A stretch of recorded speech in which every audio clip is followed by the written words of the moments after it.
Sound please, and quiet. There's a lot of different technologies coming together and a lot of different people from different fields coming together. There are a lot of people who come out of traditional film and television who would love to get involved with this but might not be familiar with the technology or Unreal Engine. There's people who are Unreal Engine experts who might come out of game development who might not know anything about film productions. I will say there is a dearth of people who are savvy in Unreal Engine but also understand on-set film production. The technical artist role is a role that hasn't really existed before in the same way, and the people who would be qualified for it are not in this industry. You have to know the engine pretty well, and you have to balance out certain skill sets. You have to have the eyes to bring in some art. Writers are really good problem solvers. They're fantastic at helping people kind of find a different way of understanding it. Most successful workshops that we've done have been ones where the writers and the technologists are in the room together and they can really figure out what needs to be said and what's the simplest and best way to say it, because the audience doesn't see pixels and frustrums. The audience sees characters, emotions, information, and puts it together in a way that moves them. And actually people who pass through Covent Garden are going to experience it differently. Language is a big one, when we use in Latin, we use words like key light and whatnot. It's not necessarily static concepts, this is a key light, but it's just a way of communicating.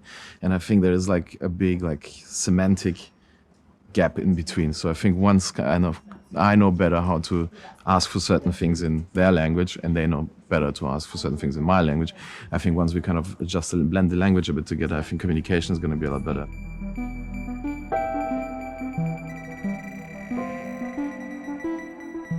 Every time I've ever done something original in documentary filmmaking that has worked, there have been loads of other people who've copied me. And if this works as well as I hope it will, I am sure that other people are going to try and do it again. And the fact that there is somewhere out there where there is a resource for us to do this with the kind of finances that we have as documentary filmmakers, which is not, frankly, an enormous amount of money, and B, there are people out there who've done this before who can help us. I think that's great. So the more of that, the better.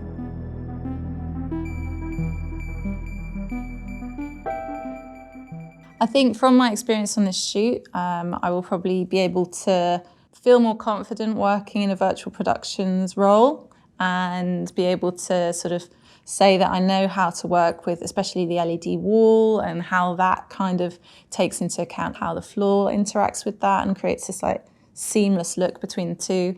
It's been amazing having StoryFutures Academy helping us to upskill, and I think this sort of what we've learned will be really useful going forward.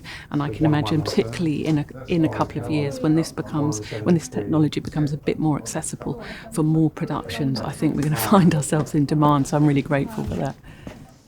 I think what's exciting, what I think is admirable about what the StoryFutures Academy is doing is to not just think about this new medium as a storytelling device, but about the industry behind it and to hardwire diversity and inclusion into that culture, into that industry from the outset. This is the beginning of a new medium. Now is the moment in which we can affect not just how it operates on screen, but what happens behind the camera.